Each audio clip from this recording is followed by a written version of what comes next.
Talita menggugat cerai sang suami ke Pengadilan Agama Jakarta Pusat pada tanggal 22 Maret tahun 2021 silam. Pemeran sinetron Ratapan Anak Tiri itu membeberkan soal permasalahan dalam rumah tangganya.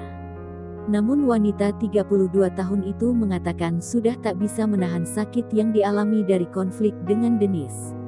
Talita mengungkap sudah 3 tahun tidak tinggal serumah dengan Denis. Dirinya berjuang menjadi orang tua tunggal untuk buah hatinya.